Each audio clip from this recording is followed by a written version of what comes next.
Nós vimos na semana passada, pregação do irmão Vitor, a perícope do capítulo 3, do verso 1 ao verso 8, que é um texto muito conhecido por todos nós, onde Salomão, o pregador aqui de Eclesiastes, vai colocar que há tempo determinado para todas as coisas. Nós vimos como o Vitor pregou, o irmão Vitor, tudo tem o seu tempo determinado e há tempo para todo o propósito debaixo do céu.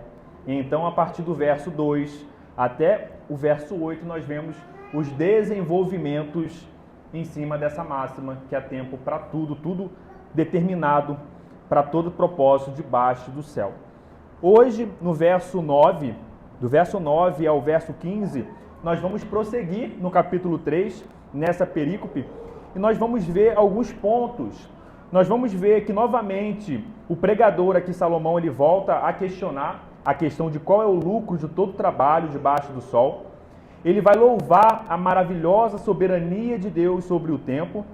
Ele vai falar sobre o senso de eternidade que Deus coloca no coração dos homens.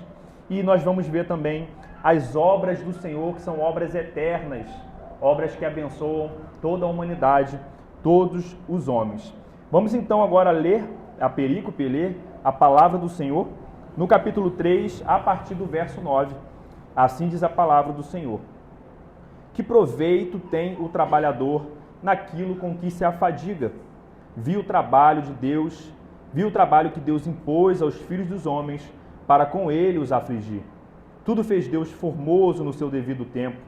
Também pôs a eternidade no coração do homem, sem que este possa descobrir as obras que Deus fez desde o princípio até o fim. Sei que nada há melhor para o homem do que regozijar-se e levar vida regalada. E também que é dom de Deus que possa o homem comer, beber e desfrutar o bem de todo o seu trabalho. Sei que tudo quanto Deus faz durará eternamente, nada se lhe pode acrescentar e nada lhe tirar. E isto faz Deus para que os homens temam diante dele. O que é já foi, e o que há de ser também já foi. Deus fará renovar-se o que se passou. Até aqui, irmãos, que o Senhor nos ajude a meditarmos na sua palavra, como o irmão Gabriel orou aqui, que seja um momento que nós não venhamos compreender apenas com nossa cognição, intelectualmente, mas mais importante que isso é que nós possamos, por meio do Espírito Santo, ter a sua palavra aplicada no nosso coração, para que nós saiamos daqui com a nossa alma edificada para enfrentar o dia, como o apóstolo Paulo disse, que nós devemos remir o tempo, porque os dias são maus. Então é importante nós estarmos atentos e pedir ao Senhor para que Ele fale aos nossos corações, para fortalecer a nossa alma, porque cada um de nós tem o conhecimento da batalha que enfrenta, a batalha espiritual, as lutas, as aflições, mas o Senhor, Ele nos chama para o culto solene e tem promessas de alimento, de regozijo, de refrigério para a nossa alma, como já tem sido desde o começo com orações e louvores, e nós vamos prosseguir pela graça do Senhor também agora com a palavra dele, com a exposição. Nós vemos então logo nos primeiros versos, no verso 9 e no verso 10, que o Salomão aqui, ele volta a fazer uma inquirição, um questionamento que ele fez lá no capítulo 1, no verso 3, quando o irmão Vitor pregou, iniciando o livro de Eclesiastes. Nós vemos que ele lá no capítulo 1, no verso 3, ele faz justamente esse questionamento. Qual é o lucro do homem de todo o seu trabalho debaixo do sol? Nós vimos lá que Salomão ele está buscando o sentido da vida. Ele está olhando para todos os trabalhos, para todas as obras humanas, para tudo que ocorre debaixo do sol, para tudo que os homens fazem, e ele está questionando qual o sentido da vida, qual é o proveito da vida, qual é o lucro de todo esse trabalho que o homem se afadiga debaixo do sol. Nós vimos que a ênfase pessimista de Salomão nessa perspectiva debaixo do sol é justamente se o homem vai morrer, tanto o justo quanto o ímpio, qual o sentido de todo esse esforço, de todo esse trabalho debaixo do sol, se as coisas terminam com a morte. Igualmente, como ele fez lá no capítulo 1, lá no capítulo 1 também, no verso 13, ele também fala a respeito do trabalho, como ele vai falar aqui. Porque no verso 10 ele vai falar que Deus utiliza o trabalho, Deus impõe o trabalho aos filhos dos homens, ou seja, aos homens, para afligi-los com o trabalho. No verso 13 ele faz a mesma afirmação. Assim como fomos expostos anteriormente, nós devemos entender aqui que o trabalho, a canseira que Salomão está falando, é a canseira debaixo do sol por conta do pecado. Certo, irmãos? Nós fomos expostos a isso. Aqui não é perspectiva do trabalho em si, mas a canseira por conta da maldição do pecado, quando nós vimos lá em Gênesis capítulo 3, quando Adão e Eva pecam e o Senhor amaldiçoa o homem, que do fruto da terra, haveria espinhos, abrolhos, canseira, em razão do trabalho, ele comeria do suor, do esforço do seu trabalho. E prosseguindo na exposição, nós vemos aqui no verso 11, depois que nós vemos o 9 e o 10, que já foi exposto nos outros sermões, nós vamos agora nos aprofundar a partir do verso 11. E no verso 11, Salomão diz que Deus tudo fez de forma formosa, no seu devido tempo. Nós vemos aqui, irmãos, novamente uma perspectiva otimista de Salomão. Nós vimos que até o capítulo 2, verso 24, há um pessimismo do escritor, há um pessimismo do pregador, que é Salomão, em relação a essa vida debaixo do sol. Uma vida sem propósito, uma vida sem sentido, uma vida cíclica, onde não há nada novo debaixo do sol, onde todas as coisas sempre se repetem. E é uma perspectiva muito cansativa e enfadonha para quem vive debaixo do sol, sob essa perspectiva. Mas nós vamos ver aqui, assim como foi no verso 24, no capítulo 2, que Salomão agora novamente ele traz uma ótica, uma referência otimista em relação agora à soberania de Deus sobre o tempo. Nos versos anteriores, como nós lemos aqui no começo, nós vimos que o pregador ele afirmou que existe propósito para todas as coisas debaixo do sol, um propósito determinado. Aqui nessa perícope de hoje, nós vamos ver que o pregador não somente afirma que esses propósitos são determinados por Deus, mas ele também é que faz todas as coisas no tempo certo. Então nós vimos na perícope anterior que existe tempo para tudo debaixo do sol. Tempo para tudo, tempo determinado por Deus. E aqui ele vai enfatizar agora a soberania de Deus sobre o tempo. Deus não somente ele determina, porque justamente ele é soberano sobre o tempo. Ele é o criador do tempo. É nesse sentido que Salomão está utilizando aqui a palavra formosa. Tudo Deus faz de forma formosa, o tempo de modo formoso. A ideia aqui não é somente belo, na questão visual, mas aqui no sentido do que é bom, do que é certo.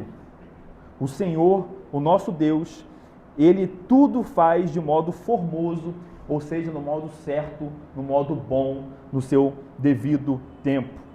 E aqui nós devemos meditar, porque Deus, Ele não somente determina a questão do tempo, como Deus, Ele é o criador do tempo.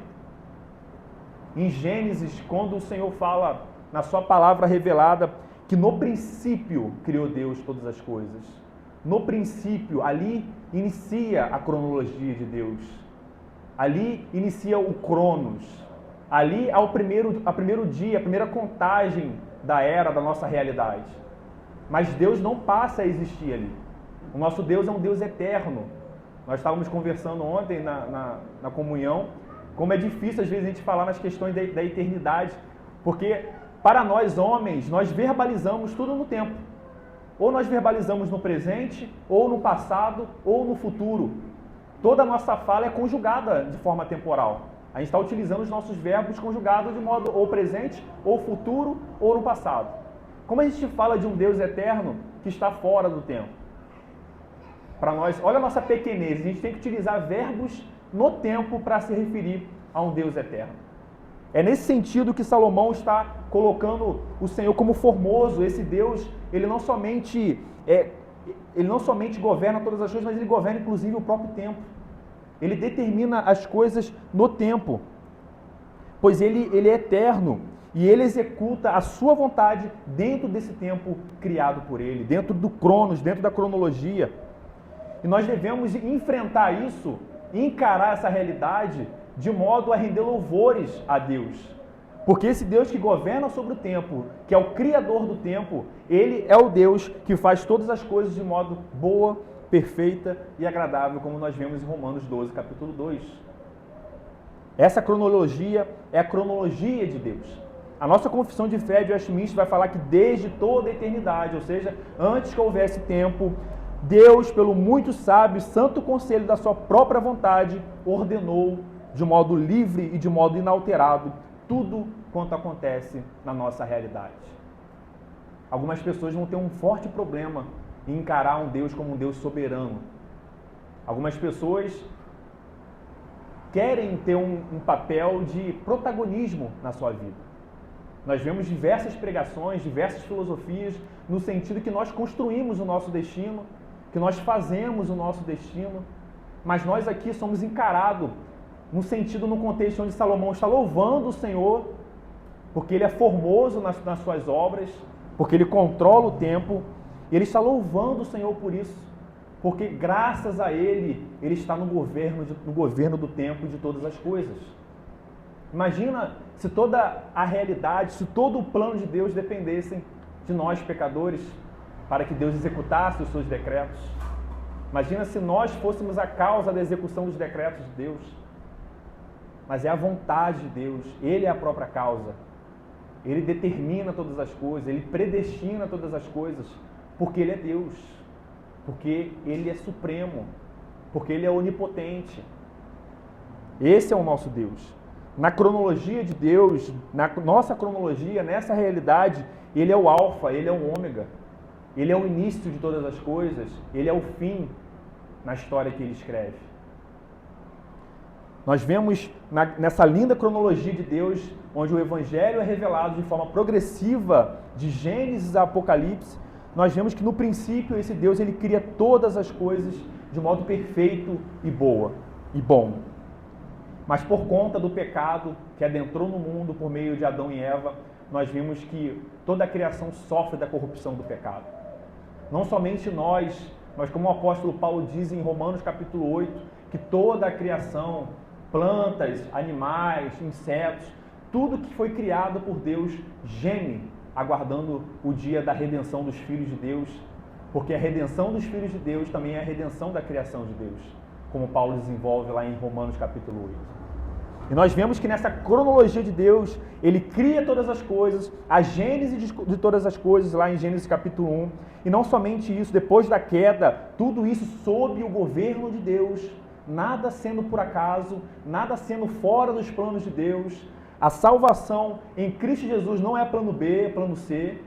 Nós vamos ver aqui no desenvolvimento que na eternidade, antes de houvesse o princípio, antes do primeiro dia da nossa realidade, da nossa era, Cristo já tinha sido imolado por nós, pelos eleitos. E esse Deus que cria todas as coisas, que cria o cronos, que cria o tempo, Ele dentro dessa cronologia, na plenitude de todos os tempos, Ele envia o seu Filho amado, Jesus Cristo, para a nossa salvação. E aqui as Escrituras nos mostram a plenitude de todos os tempos, é no sentido que na convergência entre o início e o fim, aprove ao Senhor escolher aquele momento específico há cerca de 2000 anos atrás, porque ali era um momento pleno para Ele enviar o seu Filho para morrer por nós. Seja em termos culturais, seja em termos espirituais, seja pela realidade do povo dele, Israel, seja por causa do Império Romano, tudo naquele momento convergiu para a vinda do Senhor Jesus Cristo. Convergiu por quem? Por Deus que governa o tempo. É Deus que fez convergir todas as coisas para que na plenitude dos tempos Ele enviasse o seu Filho. E não somente Deus está nesse desenvolvimento na cronologia, como também é Ele que irá julgar todas as coisas no fim dos tempos. É interessante quando nós falamos que Deus é o alfa e o ômega, que é o princípio e que é o fim, isso na nossa realidade, na contagem dos séculos, que é a linguagem bíblica. Não que haverá um tempo em que Deus não existirá, nem a realidade criada por Ele. Nós vimos que o nosso Deus é eterno, não há início dele, nem há fim para Ele. Mas há fim para essa realidade por conta do pecado. É por isso que diante de uma verdade como essa, que o Senhor governa todas as coisas, que o Senhor determina o tempo, é por isso que nós devemos confiar nele. Ele está no controle de todas as coisas. E também isso deve ser um alerta para nós sobre as nossas reclamações, sobre as nossas ansiedades, sobre as nossas preocupações que muitas vezes expressa uma falta de confiança em Deus. Quando nós andamos muito preocupados, quando nós andamos ansiosos e preocupados, como o próprio nome diz, né? Você está pré-ocupado, você está ocupado antes da hora, antes do momento oportuno para estar ocupado, é uma ideia que você não está confiando em Deus. Você está andando ansioso, você não está crendo que existe um Deus que está governando de modo bom, de modo perfeito, de modo a fazer que todas as coisas cooperam para o bem daqueles que amam, ou seja, a nós que amamos a Ele, que fomos chamados por Ele. E baseado nessas verdades, quantas vezes nós não experimentamos isso em nossas vidas? Quantas vezes nós passamos por algum relacionamento ruim, frustrado, que foi desfeito contra a nossa própria vontade, nós murmuramos, mas o Senhor tinha um plano para nós e nós encontramos uma pessoa adequada. Quantas vezes uma porta de emprego ou de uma oportunidade se fechou para nós e nós, como pecadores que agem sem temperança, sem domínio próprio, por impulso, questionamos e murmuramos contra o Senhor porque essa porta se fechou. Nós cristãos. Mas Deus abriu uma outra porta, uma outra oportunidade. Não necessariamente em questões financeiras, mas uma que nos possibilitasse estar mais com a nossa família, uma que nos possibilitasse a estar mais em comunhão com a igreja, a estarmos mais dedicados ao Senhor. E muitas vezes nós murmuramos. É por isso que, diante de uma verdade como essa, isso deve fazer com que nós sejamos guiados pelo Espírito Santo a confiar nesse Deus supremo, a confiar nesse Deus que governa o início e o fim, e que todas as coisas foi pré-determinada por Ele, para o nosso bem, para o nosso bem, para o nosso bem. E baseado nisso também, nessa eternidade de Deus, nesse controle de Deus sobre o tempo, nós vamos ver que Salomão, ele traz que, se de um lado Deus fez tudo formoso no seu devido tempo, de outro lado, no verso 11, ele coloca que também Deus pôs a eternidade no coração do homem, sem que este possa descobrir as obras que Deus fez desde o princípio até ao fim. Sabemos, como foi dito aqui, que por causa da palavra de Deus, da revelação de Deus nas Escrituras, que o homem não foi criado para passar pela morte. No sentido de que Deus, naquele pacto de obras que Ele fez com Adão, Ele falou que a morte seria o salário do pecado. Quando Deus criou todas as coisas, e tudo que Ele vai relatando em cada dia após a criação, e viu Deus que tudo isso era bom. E viu Deus que tudo isso era bom. Deus cria um homem, e também um homem perfeito, um homem bom, mutável, mas bom, perfeito. Mas o homem comeu do fruto proibido, do fruto que não deveria comer, da árvore proibida, e ele pecou. É por causa desse pecado que tem a recompensa, o salário, a morte. É por isso que, para os homens, é muito difícil enfrentar essa realidade da morte. E nós podemos trabalhar essa verdade que ele está trabalhando aqui, desse senso de eternidade que Deus coloca no coração de todos os homens, não somente dos crentes, mas todos os homens, eles têm esse senso de eternidade, sobre dois aspectos. No aspecto terreno, nós podemos meditar que os homens, eles vivem como se não fossem passar pela morte. Os homens vivem buscando a glória dos seus nomes. Os homens vivem buscando acumular e acumular riquezas, como se ele fosse usufruir disso eternamente. Os homens buscam e se preocupam por seus legados nessa terra. Isso demonstra como o homem natural, ele não encara a morte. A morte para ele é como se não fosse uma realidade. É coisa muito negativa pensar em morte. Deus me livre de pensar em morte. E nós podemos também, à luz das Escrituras, refletir sobre uma questão espiritual que envolve a vida eterna. E essa realidade é uma realidade que nos deve fazer tremer, porque a realidade eterna, como a expressão diz, é real. Nesse exato momento, pessoas estão morrendo. E essas pessoas que estão morrendo, ou elas estão, por causa da obra de Cristo, indo para o céu, aguardando, como nós vimos em 1 Coríntios capítulo 15, o dia em que aquele que foi a nossa primícia na ressurreição virá dos céus e fará com que todos ressuscitem, nós para a vida eterna, aqueles que não creram no seu nome para a morte eterna. Às vezes essa realidade é uma realidade que até nós não queremos enfrentar. Quando nós enfrentamos uma realidade como essa, de que pessoas nesse exato momento estão indo para o inferno, essa é uma realidade que nos deve fazer tremer, não com medo do inferno, que nós estamos amparados na justiça de Cristo, mas nos deve fazer ainda mais pregar o Evangelho. Todas as coisas estão sob a soberania de Deus, mas esse Deus que é soberano, Ele nos chama a responsabilidade de pregar. E como isso não diz em relação aos propósitos eternos de Deus. Deus e seu propósito, como nós vimos aqui, são inalterados. Mas diz sobre aqueles que dizem amar o seu santo nome, que dizem amar o seu reino e que dizem se alegrar com a conversão de ímpios. Como nós podemos afirmar tais coisas se nós não pregamos o Evangelho? Essa semana eu tive a oportunidade de conversar com um colega lá na academia, e como nós nos defrontamos com pessoas totalmente quebradas, e nós nem sequer sabemos disso.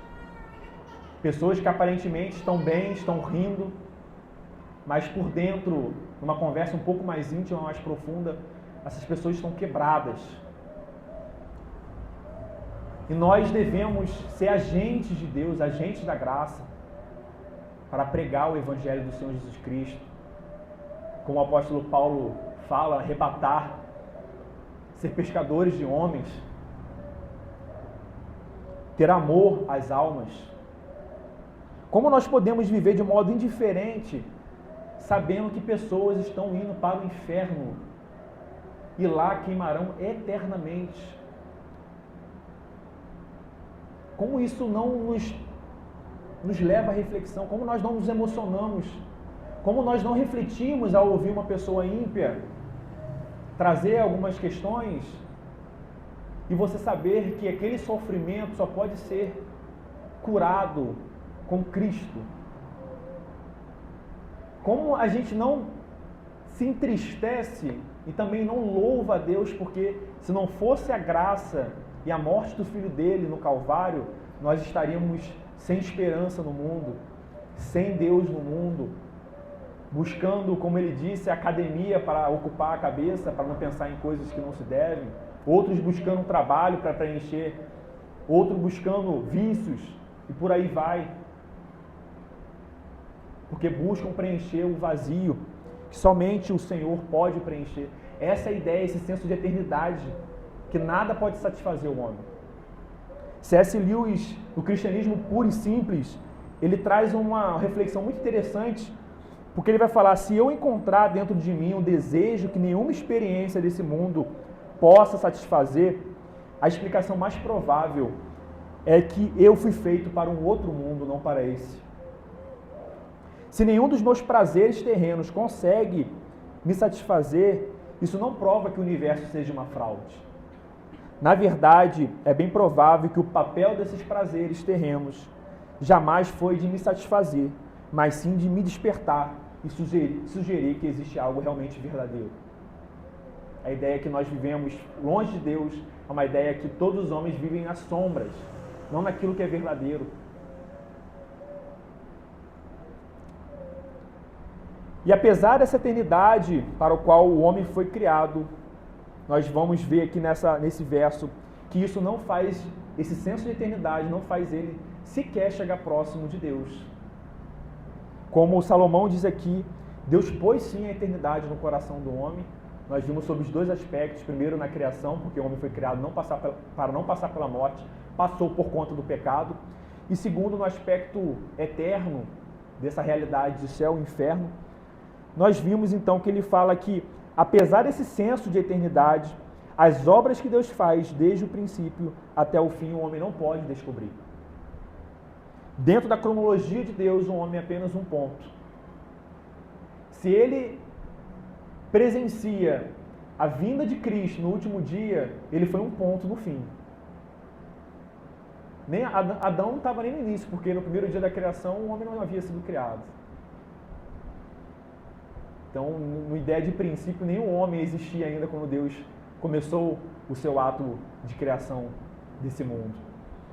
Então, o homem, ele deve entender e reconhecer a sua pequenez, o seu pequeno pontinho na cronologia de Deus e dar graças a Ele por ter sido criado, por ter recebido o fôlego de vida e muito mais a nós por ter sido salvos pelo Senhor Jesus Cristo. Somente Deus está no princípio e também no fim. Como nós vimos, não somente está, como Ele decretou o início e o fim, porque Ele é soberano. E no verso 12, nós vemos que existe um presente de Deus que Salomão vai trabalhar aqui.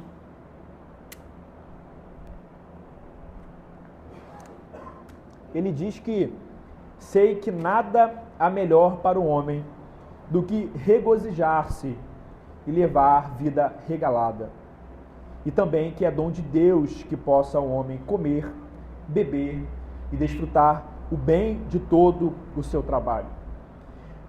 Aqui, quando nós nos atemos no verso 12 e no verso 13, é interessante que nós podemos ver uma similaridade aqui e um paralelismo que Salomão está trazendo aqui.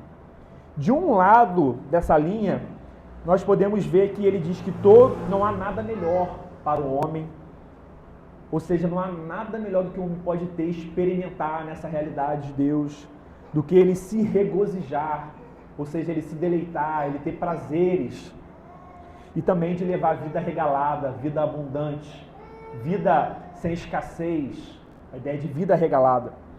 Se de um lado ele traça isso, de outro ele vai trazer elementos que apontam para o que os homens regozijam e o que os homens entendem como levar vida regalada, que é comer e beber e desfrutar o bem do seu trabalho. É interessante que, se de um lado os homens almejam isso para ter regozijo e deleite, do outro somente Deus pode dar todas essas coisas. E é interessante, como nós vimos na exposição anterior, quando nós vimos sobre o trabalho, nós entendemos que Deus abençoa, inclusive, os ímpios, que é a linguagem de que o sol nasce para todos, tanto para ímpios quanto para justos. É Deus, na sua graça comum, que faz com que os homens possam se regozijar e se deleitar. Significa que os homens fazem isso de modo perfeito? Não, por causa do pecado. Os homens vão transformar aquilo que é um presente de Deus para eles em corrupção, em vício. Vão pegar elementos da criação de Deus, que era para o seu regozijo, e vão transformar isso de modo a pecar contra Deus. De modo a pecar contra Deus e se aprofundar em vícios de toda sorte, porque eles botam esses elementos da criação no lugar de Deus, o Criador, e eles adoram esses elementos. E eles sentem prazer, não o verdadeiro prazer, mas o falso, nas coisas criadas e não no Criador. É nesse aspecto que Salomão está trabalhando e traçando isso, porque é dom de Deus que nós podemos comer e beber e usufruir do bem do nosso trabalho. É por isso que às vezes nós temos que tomar cuidado com algumas correntes, né? O irmão Vitor pregou sobre isso, de que nós devemos nos abdicar dos nossos bens. Todos os cristãos devem ser sempre pobres, buscar a pobreza, não ter nada. Porque a linguagem que nós estamos vendo aqui é uma linguagem de que isso é bom. E nós louvamos a Deus quando nós podemos fazer uma viagem, porque isso é fruto do bem do nosso trabalho. Quando nós podemos comprar alguma coisa, tudo de modo equilibrado, na temperança do Espírito. Mas isso nos leva a louvar a Deus. E por causa de algumas correntes, de algumas filosofias, não teologias equivocadas, acaba buscando colocar um peso nos cristãos que usufruem do bem do seu trabalho.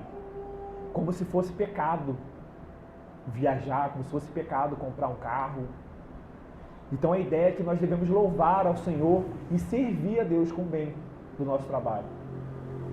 Não de modo egoísta, mas se eu tenho carro, que isso venha a servir a Deus de alguma forma. Se eu trabalho ganho bem e a sobra é excesso, que eu venho de alguma forma ajudar os necessitados. Isso é a temperança. Isso é uma característica do fruto do Espírito de Gálatas.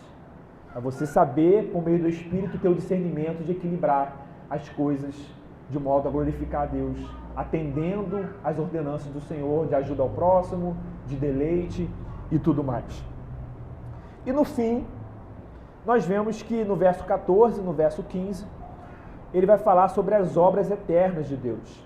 Sei que tudo quanto Deus faz durará eternamente. Nada se lhe pode acrescentar e nada lhe tirar. E isto faz Deus para que os homens temam diante dele. Esse verso nos leva somente a reafirmar aquilo que nós temos visto, a soberania de Deus. Ele é soberano. E essa realidade de um Deus que governa sobre o tempo é uma realidade que deve fazer os homens temer. Deve fazer os homens temer. E nós vemos que esse governo de Deus é um governo que, na nossa realidade, nesse momento, é um governo que não é aceito pelos homens.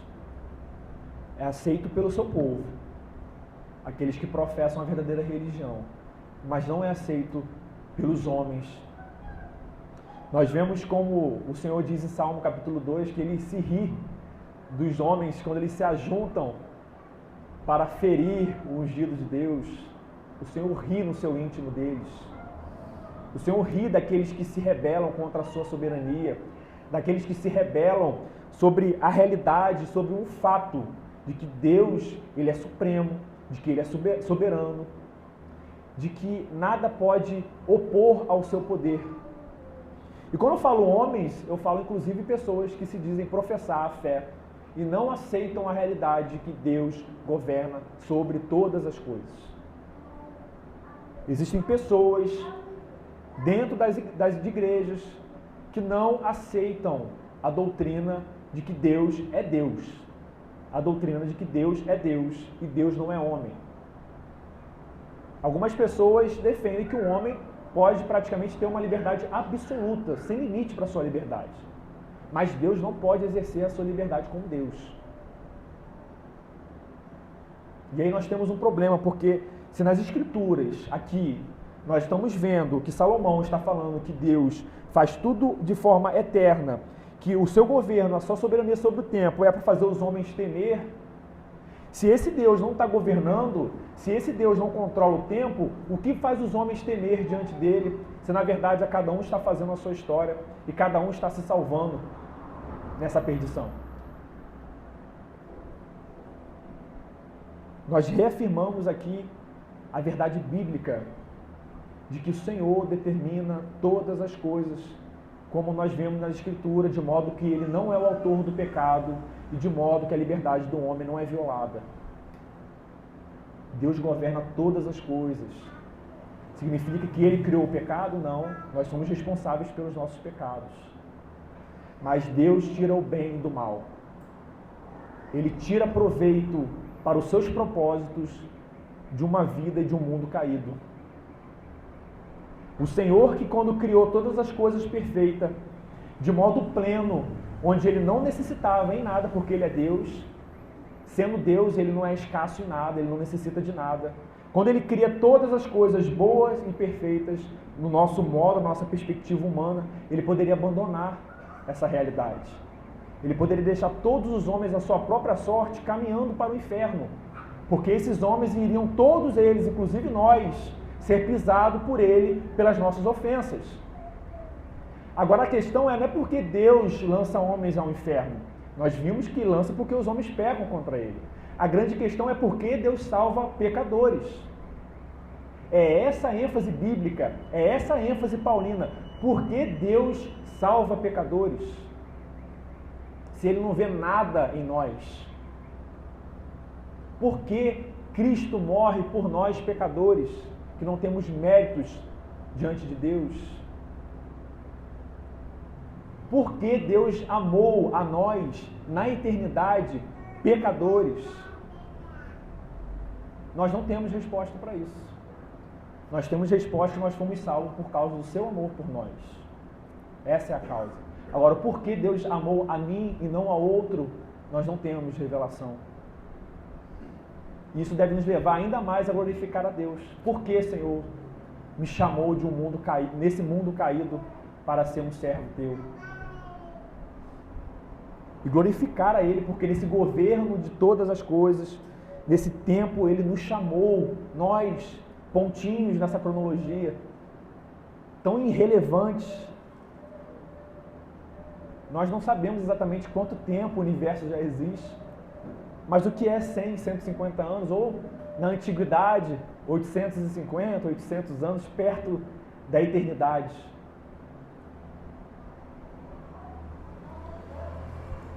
E no verso 15, para nós encerrarmos, ele fala que o que é já foi, e o que há de ser também já foi.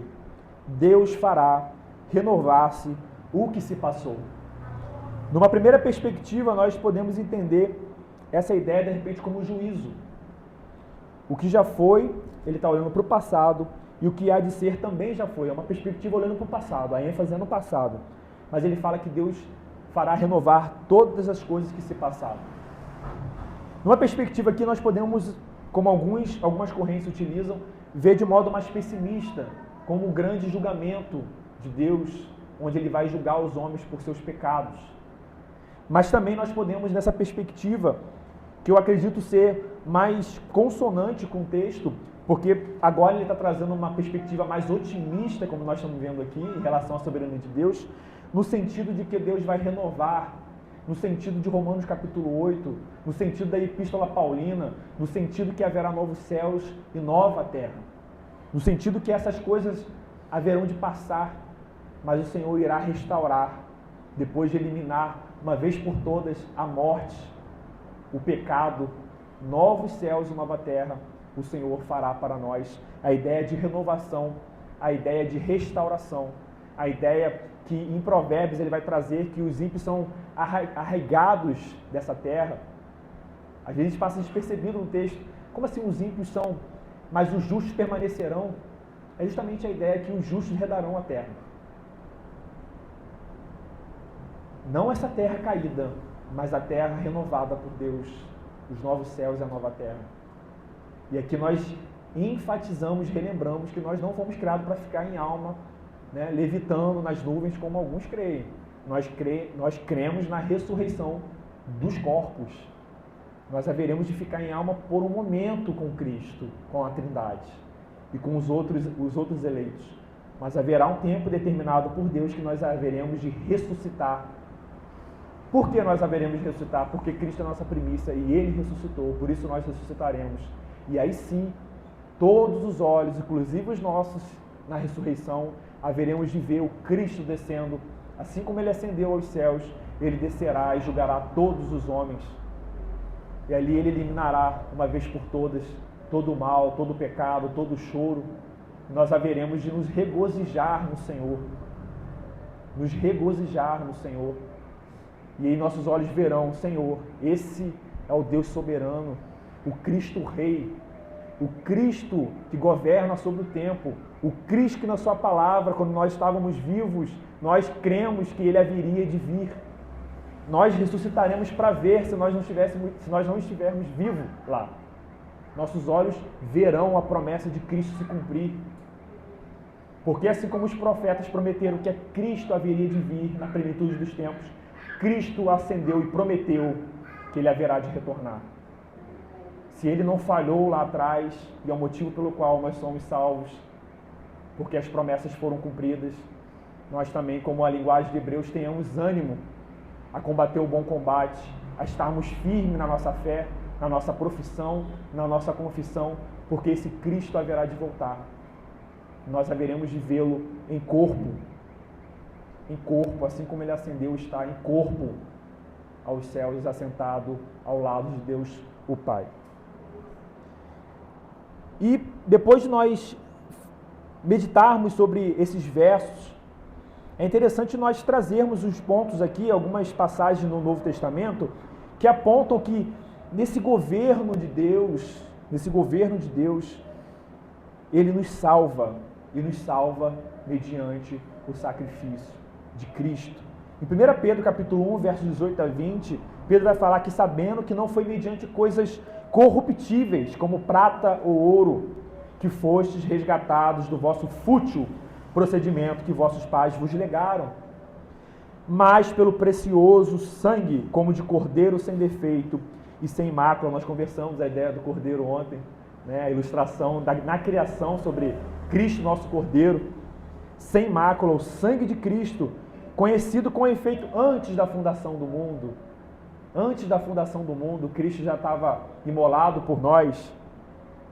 Em Efésios capítulo 1, verso 4, assim como nos escolheu nele antes da fundação do mundo. Efésios capítulo 1, verso 4, nos escolheu antes da fundação do mundo para sermos santos e irrepreensíveis perante ele. João capítulo 6, verso 37, todo aquele que o Pai me dá, esse virá a mim, e o que vem a mim de modo nenhum o lançarei fora. Deus está sob o governo de todas as coisas. São verdades que nos levam a descansar nele. Nós temos as nossas responsabilidades? Temos, mas o Senhor faz tanto em nós o querer como o efetuar, de modo que Ele nos revigora e nos faz, apesar dos nossos pecados, permanecermos firmes na fé. É por isso que nós, na oração do irmão Gabriel e também no início do sermão, nós oramos ao Senhor para que Ele falasse aos nossos corações. Porque as verdades do Senhor, quando nós, não homens falam, mas quando a palavra do Senhor fala aos nossos corações, isso não pode fazer com que nós venhamos a ficarmos indiferentes diante de Deus. Nós não podemos, depois de entender que Ele é supremo, que Ele governa sobre todas as coisas e que há uma esperança para nós, os crentes, sairmos daqui e não meditarmos na segunda, na terça, na quarta, na quinta, na sexta, no sábado, no domingo, sobre o Senhor, sobre o seu reino, sobre essa realidade de pessoas estarem, infelizmente, indo para o inferno, sobre a urgência da pregação do Evangelho. Que nós possamos realmente pedir ao Senhor para que Ele nos guie, que nós não venhamos a ser crentes cansados, crentes sem vigor, crentes espiritualmente idosos, crentes que não conseguem cumprir nem um dia da semana vindo para a igreja, crentes que não têm ânimo nem para ir numa oração a cada 15 dias, crentes que não têm vigor para ler 15 minutos num devocional, crentes que são como idosos espirituais, que estão no fim da vida, naquela canseira. Mas isso não é o que a palavra do Senhor nos diz, porque o apóstolo Paulo fala que enquanto o homem exterior ele se corrompe, ele se deteriora, o interior se renova dia após dia. Nós não devemos seguir espiritualmente no mesmo curso que nosso corpo segue. Se nós ficamos cansados por causa da questão física, o Senhor fala na sua palavra que o homem interior ele se rejuvenesce cada vez mais. A ideia é que quanto mais nós progredimos na fé, na obediência a Deus, mais jovens nós ficamos espiritualmente, mais vigor, a linguagem que é mais vigor nós temos. E o questionamento é, ouvindo a palavra de Deus, ouvindo essa soberania de Deus, essa realidade de Deus, nós devemos nos questionar, eu e vocês, será que nós estamos velhos e idosos espiritualmente? Se nós estamos, que seja um momento para nós pedirmos ao Senhor em oração para que Ele nos revigore. E o Senhor faz isso de modo prático. O Senhor faz isso nos levando à sua palavra. O Senhor faz isso nos levando à oração. O Senhor faz isso nos chamando à comunhão, como nós fizemos ontem na casa do irmão Leandro e da irmã Ramila, como nós fizemos hoje na EBD, como nós estamos fazendo agora, quando nós fazemos na oração, quando nós fazemos quando conversamos com outro irmão. São instrumentos de Deus que nos traz vigor espiritual. Não adianta, irmãos, nos afastarmos da comunhão, nos afastarmos da palavra, nos afastarmos da oração e andarmos pelos campos questionando que estou fraco, não vejo alegria na vida, estou sem esperança. Nós sabemos que por causa do pecado é difícil nós cumprirmos isso.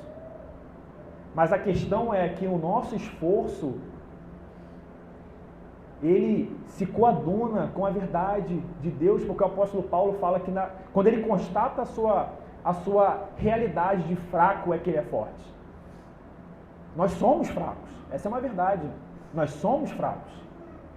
A questão não é só constatar essa realidade, porque o apóstolo Paulo que constata, ele afirma que ele é forte em Deus.